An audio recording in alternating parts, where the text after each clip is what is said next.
This is a quick video about the Omicron variants in Australia, in particular the variants BA.2 and BA.1. As you can see, Omicron has now expanded into 20 subvariants and it's spread to most places around the world. Most of them are BA.1.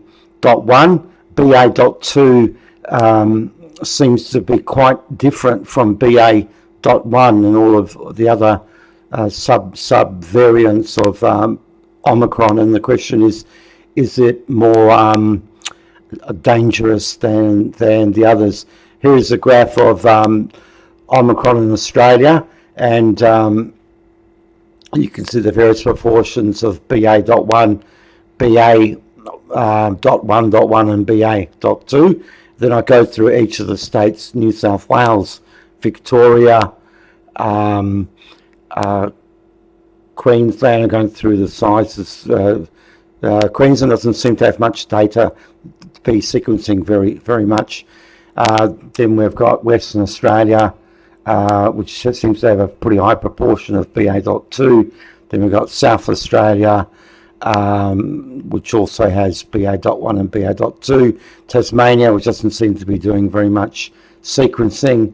Then we have the ACT, and followed by the Northern Territory, which also doesn't seem to be doing very much sequencing.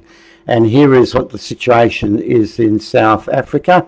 You can see that the variant BA.2 has practically dominated all of the other subvariants, and you can see that it's spread around the world.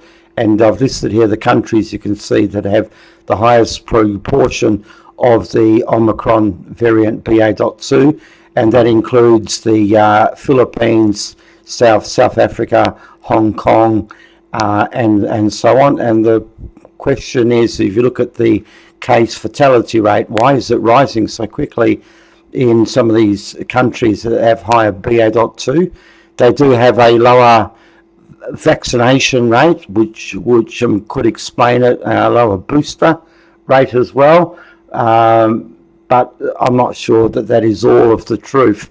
There still may be something with BA.2 to suddenly jump up to a case fatality rate of around 6% after having dropped to like 0.1 or 0.2% is of great concern.